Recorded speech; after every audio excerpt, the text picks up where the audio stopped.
The Indian Child Pride and the All Arab Husband by Dr. A. Ahmed. This is a continuation of the story The Arab Sugar Daddy and the Beautiful Indian Girl. It was written in English and translated into Arabic by Dr. A. Ahmed. It is a novel written in 6 books. Book 2, The Arab Sugar Daddy Turns into the Granddaddy the Devil. Copyright. All rights are reserved. No part of this book may be reproduced, stored, a tribal system, or transmitted in any form or by enemies without the prior written permission of the author, except by the reviewer, who may quote brief passages from the review for printing in a general magazine, a school journal, or a university article. All characters in this novel are fictitious, and any resemblance to real people, live or dead, is purely coincidental. Chapter 34. The missing Burqa girl is in another golden cage. That day, if the heavy Muslim lawyer, Sheikh Barakatullah, had waited in his taxi 5 minutes more in front of the cheap hotel, he would have seen the men who had kidnapped Iffat Khan and got the number plate of the big car that they used. That particular evening, the happy Muslim lawyer was in a great hurry, and his trained powers of observation and patience had deserted him. As soon as the Indian maidservant alighted from the taxi, the exceedingly happy Wakil had told his taxi driver to hurry up and take him to his house in the Kurla area as soon as possible. The big feast and the celebration planned in his honor were waiting. The 18-year-old girl Iffat Khan crossed the road and headed toward her hotel. She did not see the 2 Indian men coming up behind her. They grabbed her waist and clamped her mouth. As her accomplice drove up in a big car just behind them. Her 2 kidnappers shoved the resisting body of Iffat Khan into the car. Anyone looking on would have assumed that the 3 men had just picked up one of the hundreds of young prostitutes in Bombay Central at Faris Road brothel houses. The cheap hotel where the Indian wife of Sheikh Ahmed is staying is smack in the middle of one of the worst areas in Mumbai city. It is a part of the largest red light area of Faris Road, where there are hundreds of brothel houses. The wealthy business tycoon Sheikh Ahmed, whenever he visited Mumbai city, used to stay in a 5-star hotel. His favorite hotel is Taj Mahal Palace. He used to pay $500 per night, which is equivalent to 35,000 Indian rupees. But the selfish and greedy old geezer forces his teenage Indian wife to stay in a cheap hotel that charges not more than 500 rupees per day. She is lucky enough to live over a month in that bad area without being kidnapped or raped by one of those sexually frustrated Indian loafers. Most probably because of her Islamic burqa that hid her beautiful and sexy physical figure. Yes, her burqa is a blessing in disguise sometimes. The one time she walked out without her ugly burqa led to the film director Mahmoud Khan falling head over wheels in love with her unmatchable and gorgeous beauty. It is ironically the same one-sided love affair that her mother, Rehana Khan, fell victim to many years ago with the old Saudi man Sheikh Faiz bin Ahmed, whom she met by chance in the Kulab area. Sheikh Faiz bin Ahmed changed the course of her life forever. At that time, the old geezer claimed to be the mad lover Qais, and so her beautiful mother Rehana Khan as his beloved Indian Layla. Now, after 10 years, the same love saga is being repeated all over again between the womanizer Mahmud Khan and the lovely teenage girl Iffat Khan. It is just like a curse that had been inherited by birth from a beautiful mother to her extremely beautiful daughter. Mahmud Khan had tried every trick under the sun to get her attention and win her heart, but he failed. He already knew that she was an NRI,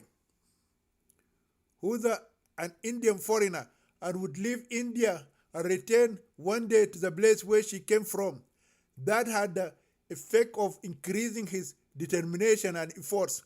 It was when his assistants reported her movements with the Muslim lawyer of the old Saudi man to the Swiss consulate and Air India building that he understood that she was planning to fly out of India and go to Europe, and most probably from there to Iran.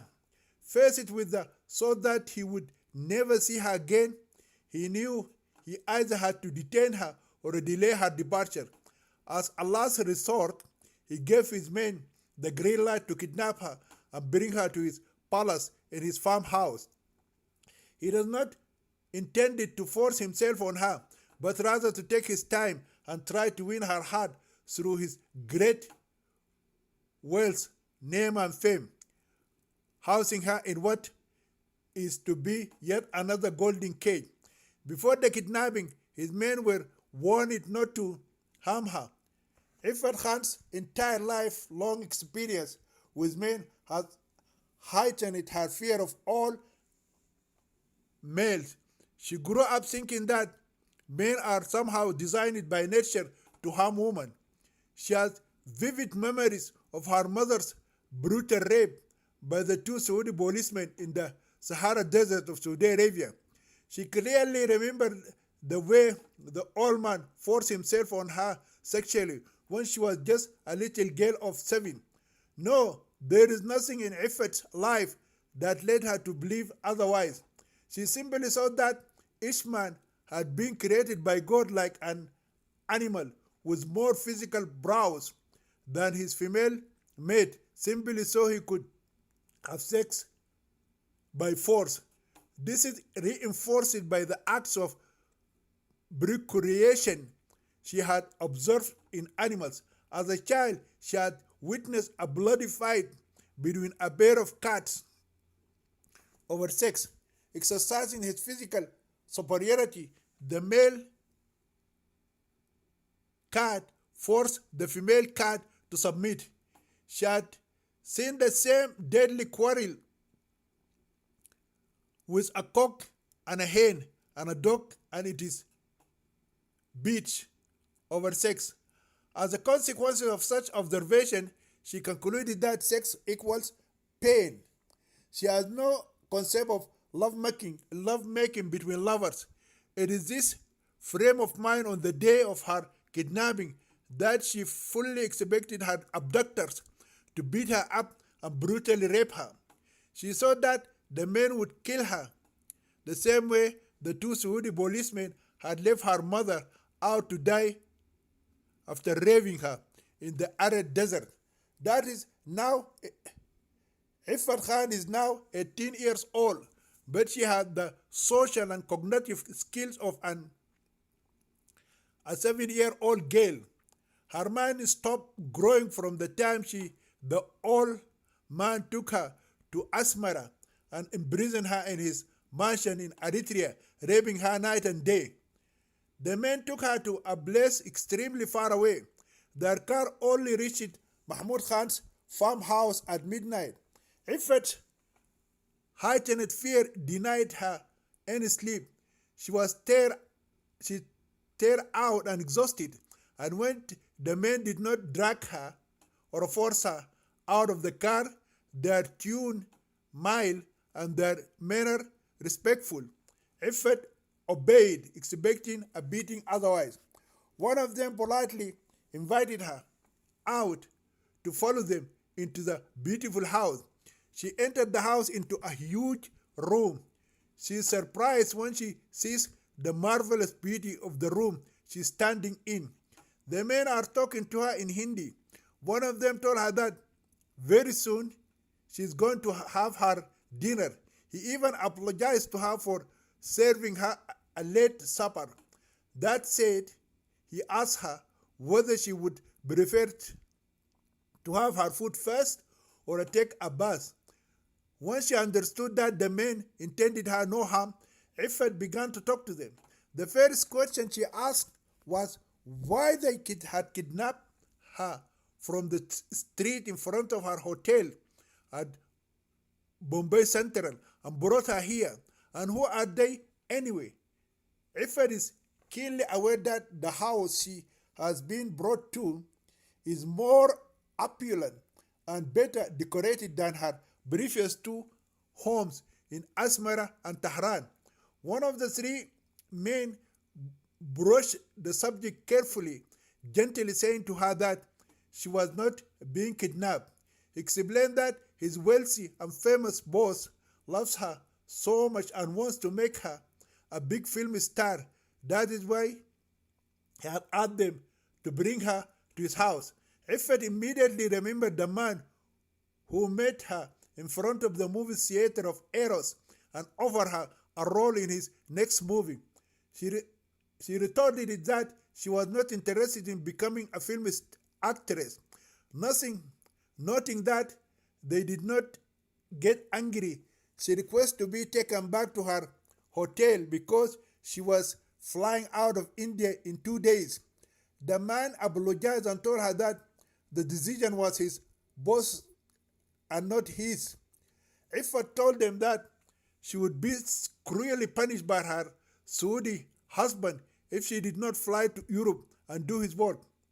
Upon hearing about the incredible matrimonial union, the three men are shocked that the 80-year-old Saudi man who's under trial for kidnapping and raping the 11-year-old Indian girl, Amina Haidar Ali, under the pretense of Islamic child marriage, is also her husband.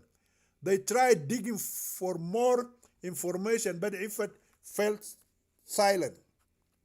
One of them asked her what kind of work she is going to do for her Saudi husband in Europe. She remained silent too. Before the three men could get further information from Iffet, someone walked in carrying the largest food tray she ever had seen.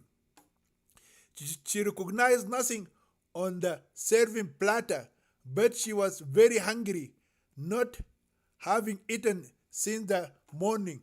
In her hunger, she began eating with her hands, ignoring the fork, spoon, and knife, causing the men to gap at her and wonder. She stuffed herself with food, did not chew properly, and grabbed it continually at anything within her reach. Iffet simply ate the way she knew how to eat. At one point, she is trying to stuff food into a mouth that could hold no more. The men forced themselves not to laugh for fear of offending her. Iffet finished almost everything that had been brought to her in that huge tray. One of the men said to her that he could ask the cook to bring more food for her. She thanked him, refused the offer, and said she was quite full. After finishing her dinner, one of the men invited Iffet to go and have a bath. She said to him she did not want to take a bath.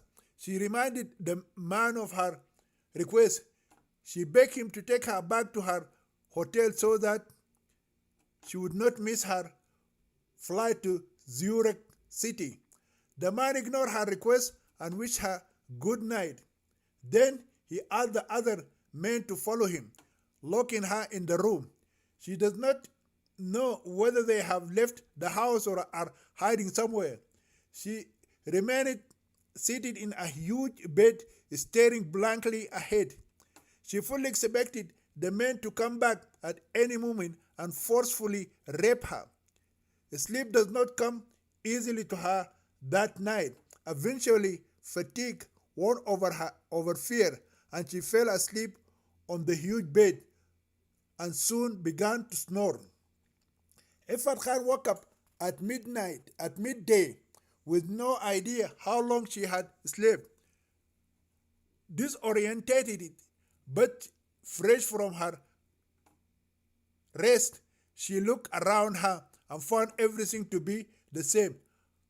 Her heartbeat increased faster and louder when she remembered where she is supposed to be. She jerked upright, ran to the door, and tried to open it. It is locked. She banged on the door and called for help, but no one responded. When she tired of knocking and shouting, she went back to the bed and sat on it again. Looking around the room, she realized that someone had left a covered serving tray on a table across from the bed. With nothing else to do, and curiosity mounting, she got up and lifted the cover. It is full of various foods and fruits. There is a big pot of tea. Scanning the room and realizing she was completely alone, she started eating her breakfast and standing up. The previous night's table manners retained. She ate with her hands and stuffed her mouth with food until crumbs littered the floor. The food met with her approval, and when she felt satiated, she poured herself a big cup of tea. Iffat wished that her Saudi husband would not find out that she had been kidnapped, and also she spent the night in a house with 3 men. She also wished that the Muslim lawyer would not fly to Zurich without her. She looked ideally at the 2 Indian passports and air tickets in her handbag and expected that the Muslim lawyer would surely go to her Saudi husband and complain about her absence. As she had been trained, she now knew that her Arab husband would fly into a rage and send his dangerous men out searching for her. While her mind was occupied with those unsettling thoughts, Iffat heard the door open and saw someone walking in. She recognized him immediately. She saw the man who had met and talked to her in front of the movie theater Eros and had helped her get into the fully booked theater hall. The man smiled at her and sat across her in an armchair.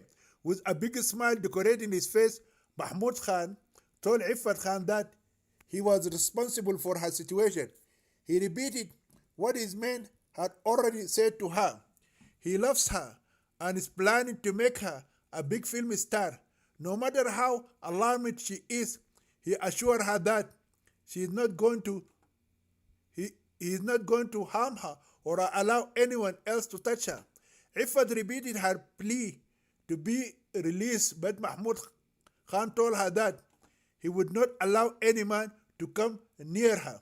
He added that her Saudi husband is not going to come out of jail anytime soon. Seeing her response, he added that her husband might be hanged to death by the Mumbai High Court for the hideous crimes that he had committed against the 11-year-old Indian girl. Then he narrated to her what her Saudi husband had done to the underage girl Amina Haidar Ali. Despite her situation, Mahmoud Khan was able to convince Iffat Khan that she was going to be safe in his farmhouse. His tune and his body language subtly underlined his promise not to harm her or force her into anything she does not want. All he seemed to want was her company. When Iffat has been fully convinced that Mahmoud is not going to beat and rape her, she opened up her heart and told him everything the old Arab man had done to her in Asmara and Tehran. Mahmoud is shocked to the core of Iffat's sad story. He told her that such an evil man deserved to be punished severely by the Indian Criminal Code. He also assured her that as long as she was staying in his house, she would be under his protection and the old Saudi man would not be able to reach her. Iffat believed Mahmud and decided it to stay under his protection forever. For her, this is a far better option than returning to the old man who filled her heart with fear and abused her in every possible way for 10 long years. For the first time, Iffat felt secure. She innocently believed that her kidnapper is not going to attempt sex or rape her if she refuses to have sex with him. Mahmud Khan felt incredibly sad when he discovered that his dream girl, Iffat, was illiterate. He promised to teach her to read and write in Hindi and English. Before he left, he told her to take a bath and change her clothes. He showed her a big cupboard filled with all manner of unbelievably beautiful female dresses. When he left, Iffat entered the huge bathroom and took a bath with warm water. She changed her Islamic clothes, the hijab and niqab, and put on a modern dress. After her bath, a lady came to her room and showed her how to operate the home theater system. She also showed her a huge cupboard full of Indian movies. Iffat felt as if she had been dug out of a dark dungeon and placed in a golden palace. She found it hard to believe that there was such a loving and caring man like Mahmud Khan. For her, he appeared as an angel compared to her evil Saudi husband. As he promised, Mahmud Khan immediately appointed a tutor to teach Iffat Khan to read and write in Hindi and English languages. It did not take too long for Mahmud to discover that Iffat is not trained for anything in life. She talks and behaves as if she came from a jungle. She does not know anything about the world she is living in. She only knows the old Saudi man and his evil ways of punishing her whenever she does something he does not like. The old man destroyed her personality and turned her into a robot. She became like a child who needed someone to protect and care for her for the rest of her life. Chapter 35, Creating a New Secret Deal. The old Saudi waited a week for his Muslim lawyer and his Indian maidservant.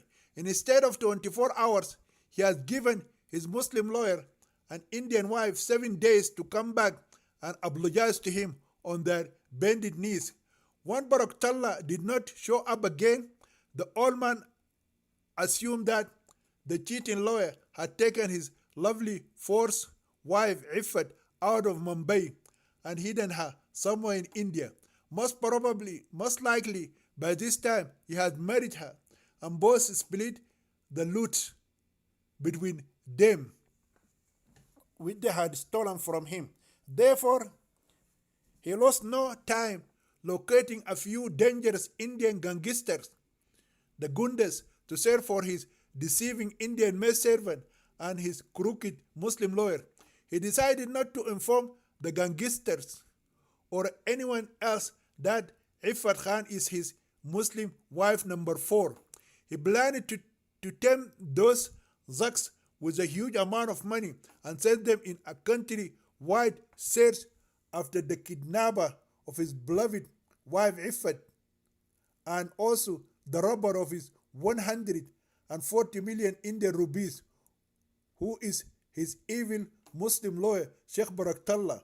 The first step he took, he asked one of his jail inmates to connect him with the most dangerous Muslim gundas in Mumbai.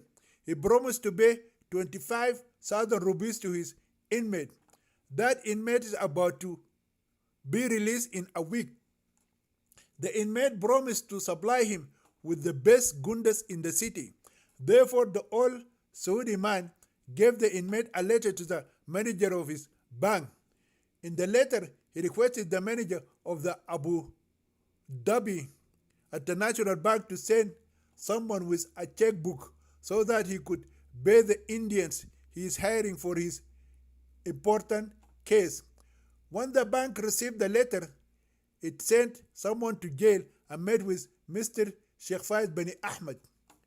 The old man almost had a heart attack when the bank told him that he could not withdraw more than 1,000 Indian rupees per day. His account is no longer his alone. What he does have now is a joint account with his Indian wife, Mrs. Iffat Khan. It is he who made that condition. Neither party of the joint account is to withdraw more than 1,000 rupees without the consent of the other. With this stipulation in place, the old man would now need Iffat Khan to approve any withdrawal exceeding 1,000 rupees on any given day. Naturally, the bank refused to allow him to withdraw more than the agreed upon sum as a single signatory.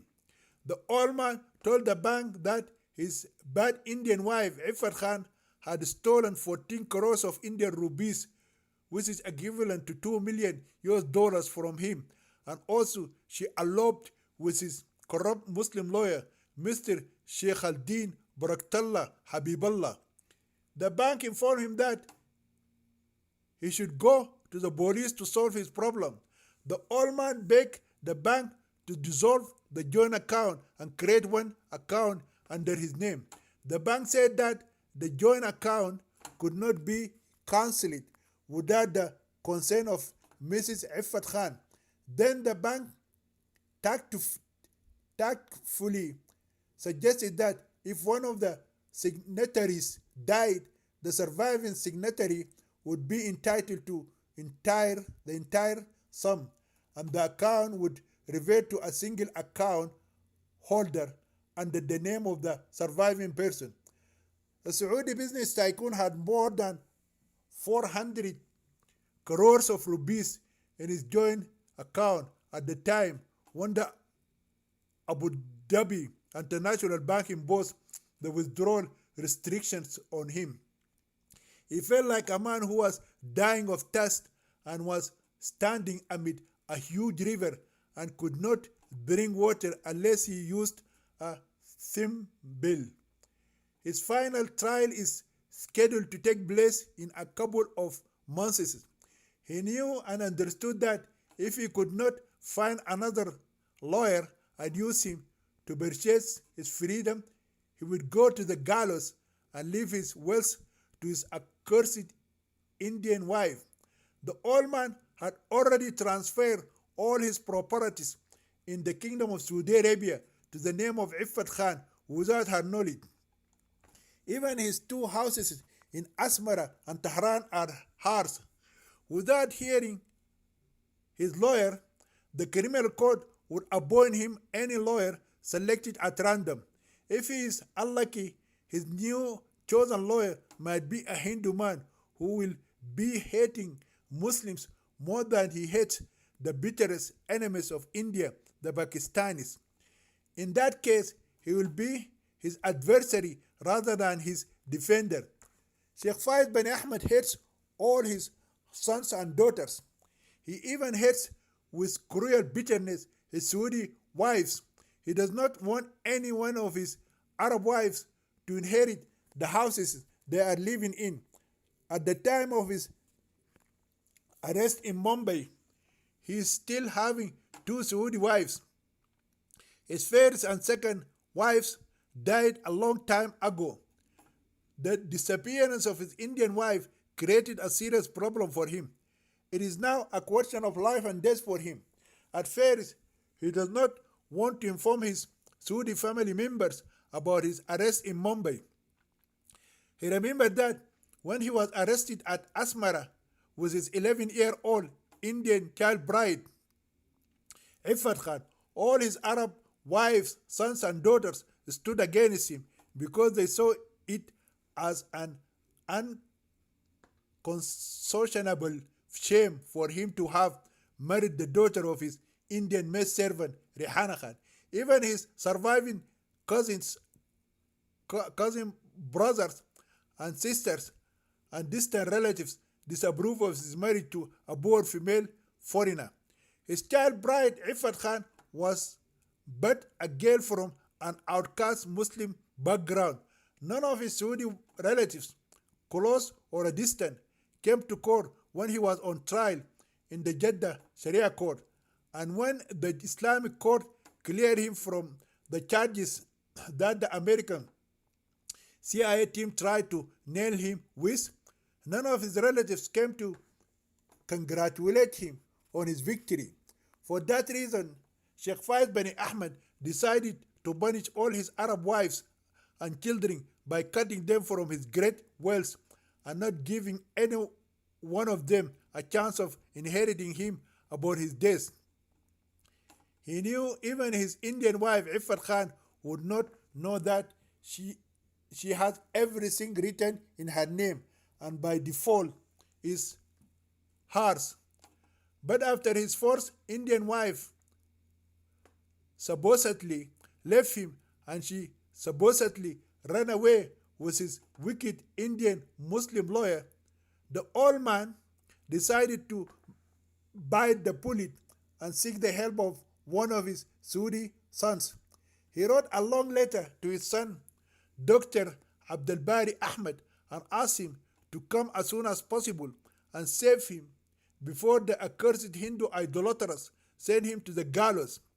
This son is the biological father of the late American human rights activist Shama Abdul Bari Ahmed, who was killed in a car accident. Her actual killer is her grandfather, Sheikh Faiz bin Ahmed himself. In any case, in his letter, the old man requested his son not to inform anyone about his second marriage to his second Indian wife, Amina Haidar Ali, and his shameful arrest in Mumbai. His son is even more furious when he comes to know that his father has once again married another low-caste Muslim woman, this one from the Arzal tribe of India. The Arzal are the untouchable Muslims in India. Fearing the scandal that would result from his father's execution in Mumbai, the son made plans to go to India and preserve the honor of his noble Saudi family. When the son arrived in Mumbai and visited his father in the Arthur Road jail, he became more outraged when he came to know that his father had already transferred all his money and properties to his first Indian wife, Mrs. Iffat Khan. At first, he decided to forsake his father and leave him to die in the Indian jail. This would do nothing but leave the reputation of his family in the balance. He told his father his terms, unless his father blesses his right hand on the Holy Quran and his left hand on his grey, hairy, square head and swear by the name of his family that he would not repeat these disgraceful acts, he could expect no help. The father obeyed his son and swore on the Holy Quran that he would never marry an Indian girl again. Somehow, this did not satisfy his son. He asked his father to make a second Solomon oath. This time, he asked his daddy to swear by his penis and the holy Kaaba. Some Muslim Arab men consider the most important thing for the man are his penis and the house of Allah.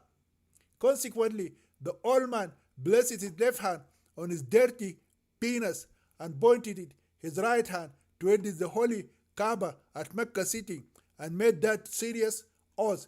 Then and only then the son agreed to find a good lawyer for his father to tempt him with money and purchase the freedom of his daddy. The old geezer told his son about the former secret deal that was made between him and the main Hindu judge of the High Court and the two police commissioners of Mumbai and Hyderabad. The son decided to renew the unfulfilled secret deal, but he told his father that he would not pay more than 500,000 Indian rupees each. He is a medical doctor in Riyadh City and he simply does not have that much money in his account. Before appointing a new Muslim lawyer, the son contacted the Hindu judge of the High Court and the two police commissioners and told them about the new offer. All three corrupt lawmen of the law agreed to the 500,000 Indian rupees before the trial. The judge and the two police commissioners are under the impression that the old man has been truly robbed of 140 million Indian rupees by his unfaithful Indian maidservant. They believe sooner or later they are going to find the cheating Indian maidservant of the Saudi man and take the entire 14 crores from her and send her behind bars forever and split the amount among themselves. They knew that the cheating maidservant Iffat Khan did not fly out of the country and most likely hid somewhere in India. For that reason, their frantic searches for her have not relaxed a bit. Howbeit, the two police commissioners demanded 1 crore each after the imprisoned father was released. The judge of the High Court demanded 750,000 before the trial and 2 crores after the father was acquitted with honor. The son accepted the demands of the three men of the law with the hope that his father would find a way after his release to get his frozen money released and pay off the rest of the funds of the bribes. The judge informed the son that if the father would not pay the rest of the money after his honorable release, he would be subjected to a retrial and convicted and handed over to the hangman and put to death for his hideous crime. The son reluctantly accepted the condition, but in his heart, he's thinking that he could get another Saudi passport for his father through bribes to police officers in Jeddah city, and therefore he could smuggle him out of India through other international airports in New Delhi, Calcutta, or Madras cities. This time, the first installment have been paid off in a less complicated fashion. Instead of traveling to Zurich and opening secret accounts overseas, the son wrote 3 checks and handed them over to the judge and the 2 police commissioners. It is up to each one of them to decide whether he wants to deposit his check in his Indian account or prefers to travel to one of the Gulf countries, the Gulf Arab countries, and open a secret account and deposit his funds there. After making the new deal with those corrupt men of the law, the son found another crooked Muslim Indian lawyer and told him the secret plan. The son misled the new lawyer into thinking that he paid each party 500,000 Indian rupees and that he would pay each the same amount after the honorable release of his suspected father. The Muslim lawyer accepted the deal and thanked Allah. With the new secret deal in place, there are now merely 15 days to final trial day on which the Mumbai Criminal Court is supposed to render its final verdict on the Saudi suspect Sheikh Faiz bin Ahmed, who is accused of pedophilia. Chapter 36, the final verdict of the Bombay High Court on pedophilia. The final day trial of Sheikh Faiz bin Ahmed is conducted on a Friday afternoon at the Mumbai High Court. Indian Muslims gathered in thousands outside the Mumbai High Court and continued to shout and demand the release of the Saudi Muslim man. They have been collectively made to believe by their parents, religious teachers, leaders, and imams in mosques, homes, and Muslim schools that what the old Arab man did is lawful marriage and in full alliance with the sacred teaching of the Holy Quran and also the blessed Sunnah of their infallible Prophet Muhammad. They refer to the marriage of their Prophet Muhammad with his child bride Aisha when she was 6 years old and consummated his marriage with her when she reached 9. Accordingly, the condemning of the child marriage of the old Saudi man, Sheikh Faiz bin Ahmed, with the 11-year-old Muslim girl Amina Haidar Ali as child kidnap and rape is directly pointing the finger of accusation to the Prophet Muhammad and accusing him of being a pedophile and rapist too. In the meantime, inside and outside the high courtroom, hundreds of Hindus sat calmly and waited for the final verdict to be delivered. Every non-Muslim person has expected a verdict of guilty, and the kidnapper and rapist of the 11-year-old Indian child bride to be punished to the full extent of the law. The main judge is a Hindu, and that assured them that the wicked old Saudi is going to be sent to the gallows and most probably hung by his genitals. Nevertheless, when the final hearing of the trial began, their assurance was shaken. The many pieces of evidence presented in court astonished the audience. First of all, the Mumbai Chhatrapati Shivaji International Airport Police changed their statement. They said that when they asked the underage Muslim girl about her age, she said she was 17 years old. Her Indian passport has also showed that she is 17. Even so, they doubted her age, and that is why they arrested the old Arab man who claimed he was taking her to Iran as Indian maid servant. Secondly, the Hyderabad police commissioner supplied evidence that the owner of the Islamic marriage agency, Mr. Farooq Khan, the Dalal, and the family of Amina Haidar Ali had fooled the Saudi man about the real age of the underage girl. The corrupt police commissioner brought to court Amina's father, mother, brothers, and sister. All of them testified under oath by placing their hands in the Holy Quran that they told the suspected old man that their daughter was 17 years old. Sadly, the police commissioner of Mumbai produced Amina herself as a witness, who then told the court she had told the Arab old man she was 17. The Mumbai police commissioner is the one who had bribed the International Airport Police and the underage female victim Amina Haidar Ali and made them change their statements. Fourth, the only problem that faces the High Court was the maid servant visa. The new Muslim lawyer somehow was able to convince the court because the Saudi man decided to take Amina Haidar Ali to Tehran as his maid servant and not as his lawful wife. He argued that his client was advised by someone to take his Indian wife under a work visa because that would hasten the process of their travel.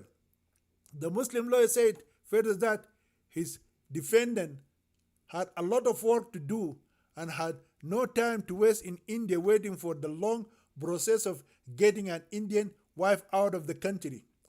At the end of the trial, the corrupt Hindu High Court judge, who got bribed by the son of the accused pedophile, nullified the marriage contract between Amina Haidar Ali and Sheikh Faiz bin Ahmed because it was based on deception. He said it is illegal in India to marry a girl below the age of 17. Additionally, he ruled that the old Arab man was a victim of deception and conspiracy. He then raised his voice above the rising murmurs of the Hindu audience in the courtroom and announced Sheikh Faiz bin Ahmed is to be released with honor, with his head highly lifted up. Immediately upon hearing the final verdict, the despicable pedophile Sheikh Faiz bin Ahmed stood up on his feet, brought his two hands together, and began to clap and shout, Allahu Akbar, Allahu Akbar. He then thanked the Hindu judge and his jurymen for their honesty and their justice, which they showed to an innocent foreign suspect.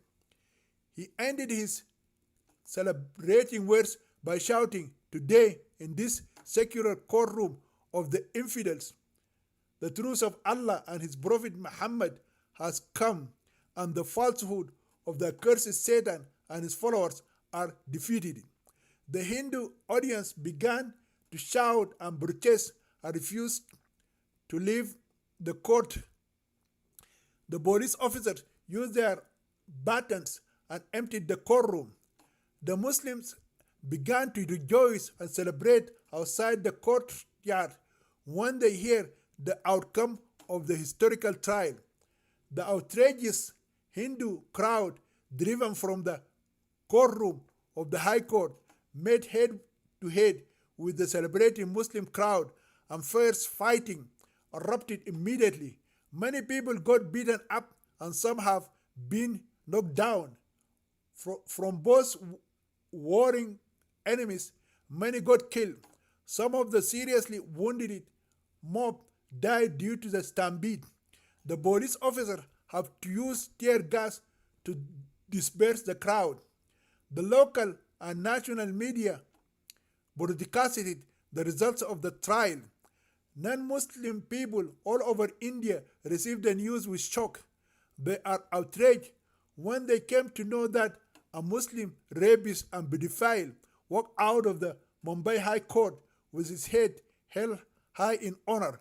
Many people believe that the wealthy Saudi business tycoon had bribed the Hindu judge and the police commissioners of Mumbai and Hyderabad, but no one could prove it. Muslims all over India and Pakistan celebrated with fireworks the so-called honorable release of the despicable and dirty pedophile Saudi man Sheikh Faiz bin Ahmed. Chapter 37.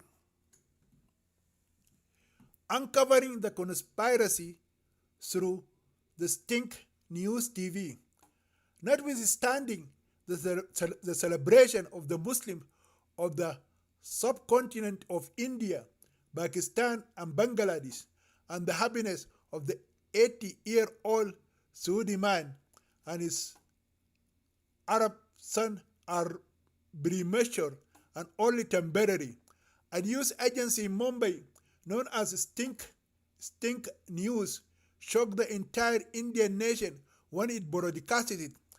A few hours later, the confession of the High Court Hindu judge, Mr. Ram Barasat Ramakrishna, and the two police commissioners of Mumbai and Hyderabad, Mr. Ambedkar Sadersa Gautama, and Mr. Abdurrahman Dawood Ali. All three confessions were videotaped and handwritten so that the judge and the two police commissioners have no way of denying them.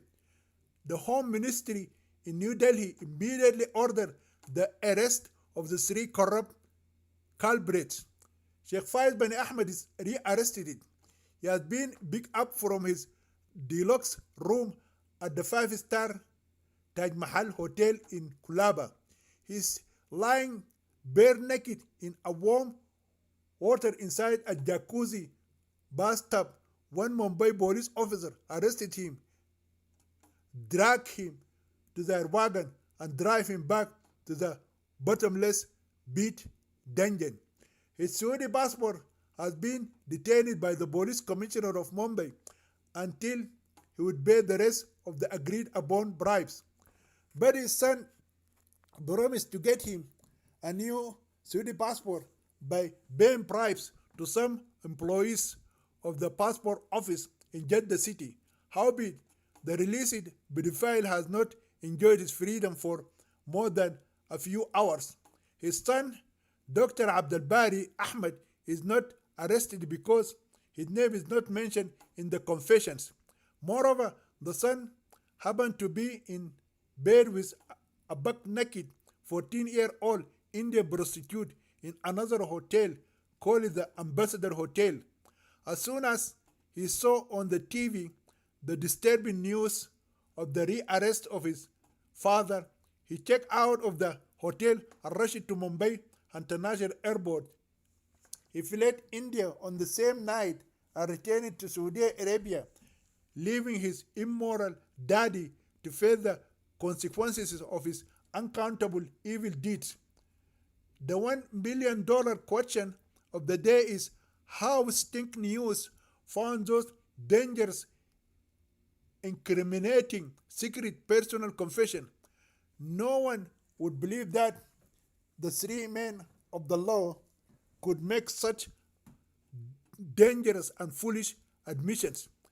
In a press conference that followed the broadcasting of the three confessions, the director of the controversial TV channel said that an anonymous person sent him the confessions through the mail. He received them a week before the final trial. However, he decided to keep them hidden from the police and public until the historical trial was over. He did not want the three corrupt men of the law to get away with the millions of rupees that they received from the wealthy business tycoon, the suspected Saudi Sheikh Faiz bin Ahmed. Needless to say, the confessions are the very ones that the old man ordered his obedient Indian wife to mail to his house address in Tehran, in Iran. Iffat Khan followed the orders of her Saudi husband and sent them as registered mail. When that registered mail reached the address, the Iranian postman found the house is locked and no one is there to sign and receive the registered mail. The postman made 3 attempts to deliver the mail, but he could not. In due course, the local post office returned the mail to the general post office and stamped it as undeliverable mail. The general post office in Tehran returned the mail to the sender's address in Mumbai. The undelivered mail returned to the cheap hotel where Iffat Khan used to stay before the men of Mahmud Khan kidnapped her. At first, Iffat tried to send the important materials without the address and sender's name, but the post office in Mumbai told her no registered mail can be sent without a sender's name and address. Iffat knew no other address in Mumbai to give, so she gave them her name and the address of her cheap hotel at Bombay Central. The hotel management kept the returned mail for a month. When no one came and claimed it, they decided to get rid of it. Howbeit, out of curiosity, one of the front desk girls opened the mail. She is the one who advised Iffat Khan to go to watch the latest great hit movie at Eros Theatre. The curious Indian girl saw that she might find a nice video of a foreign film or a song. She hid it in her handbag and smuggled it to her house. When she played the tapes and read the confession papers, she was astonished at the contents. The girl knew that if the Hindu judge of the High Court and the police commissioner of Mumbai came to know that she had such incriminating evidence, they would not hesitate to send someone to murder her or arrest her and nail her with an ugly crime and send her behind bars forever. She talked to her Indian boyfriend. Her boyfriend suggested that she should send the confessions to Stink News. You know that the Stink News raison d'etre is none other than unearthing scandals of high-profile Indians. To avoid being involved in such a conspiracy, the boyfriend told his girlfriend to send the materials as an anonymous person. The Sting News closest twin would be the international non-profit organization WikiLeaks. A couple of days later, it also broadcast the confession of a Muslim lawyer who is not part of the final trial. The new confession revealed that the Muslim lawyer, Mr. Sheikhuddin Barakatullah Habiballah, admitted in tape and through writing that he was going to receive a bribe from his Arab client Sheikh Faiz Bani Ahmed of 30 million Indian rupees before the trial and another 3 crores after the trial. That indicated he was going to receive more money than the corrupt Hindu judge and the 2 crooked police commissioners of Mumbai and Hyderabad. Therefore, the confession of Sheikh Barakatullah puzzled the police of Mumbai. When the police went to arrest him, they did not find him. They did not find even his family members. From his neighbors, the police came to know that he sold his house a couple of months ago and left India and traveled to Pakistan. Nonetheless, the police are puzzled by the new Muslim lawyer who replaced the former lawyer Barakatullah. The new lawyer's name is Mr. Abdurrab Sirajuddin. The Indian WikiLeaks has no information on him. He is not included in either the recorded confessions or the handwritten admission of the secret illegal deal. Given the notoriety of the case, he is also picked up by Mumbai cops and succumbed to interrogation. He admitted to receiving a bribe from the son of the imprisoned suspected Saudi oilman, Mr. Abdul Bari Ahmed. The police are puzzled by the 500,000 rupees he claimed to have received as a bribe before the final day of trial. His bank account showed the exact amount he claimed to have received. It is a mystery. It is a mysterious question to the Mumbai police. The police could not solve the mystery. It just remained an unsolved riddle that the former Muslim lawyer who sold his house and escaped to Pakistan was promised a bribe of 60 million Indian rupees, whereas the new Muslim lawyer who replaced him was only promised 200,000 rupees. Sheikh Barakatullah was not the only person who escaped unharmed from the Sting scandal. The son of Sheikh Ahmed, Dr. Abdul Bari Ahmed, also flew out of Mumbai the same night his Arab father was rearrested in his deluxe room in the Taj Mahal Hotel. The police of Mumbai issued an arrest warrant against the sender of the secret confession. The sender has been identified as an Indian Muslim maidservant of the old Saudi man. Her name is Iffat Khan, and she used to stay in a cheap hotel at Bombay Central. Her name has been published in every newspaper and TV channel in Mumbai with her photo. Again, the police did not have a recent photo of her. Her Indian passport was renewed by the Indian embassy in Tehran a couple of weeks before she returned to her motherland, where she was born. The passport showed that she lived for a short time in Saudi Arabia. She lived 3 years in Asmara, Eritrea, and 7 years in Tehran, in Iran. The police also guessed that she was sexually involved with the despicable Saudi pedophile. As before, the police could not trace her family in Mumbai. The address in her passport shows that she used to live with her family at Vakula Colony, which turned out to be a fictitious address. The Indian residents of the building are all Hindus.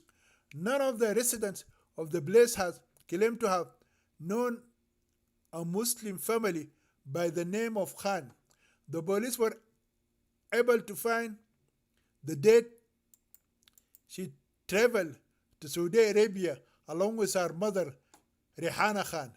What puzzled the police was the variation of the date on which her passport was issued at the Worldly Passport Office and the date she traveled out of India through Mumbai International Airport. It appears that her passport was issued after she left India with her mother and headed to Jeddah city in Saudi Arabia. This is another mystery that mystified the minds of all the police of Mumbai. Still, her arrest warrant is issued as she is deemed to be a critical component of the complicity. This story is to be continued in part 3 under the title The Indian Miss World and the Rage of Muslims of the World. About the author of this novel. Dr. Ahmed is an author and scholar. He has 5 university certificates, BA, MA, and PhD in philosophy and comparative studies of religions from India, and a bachelor and master of religious studies and philosophy from Canada.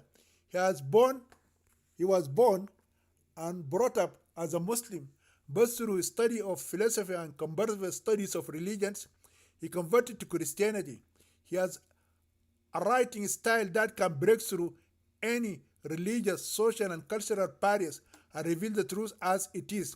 Additionally, his books are based on first-hand eye witness because he witnessed those dire conditions of Muslim women with his own eyes. He has written 23 books, but so far has published 10 of them. His books have been written in English and translated by him into Arabic. All of his books are on the issues of women in Muslim societies and terrorism in Islam. All his books are available on his YouTube page, and he narrates them in his voice.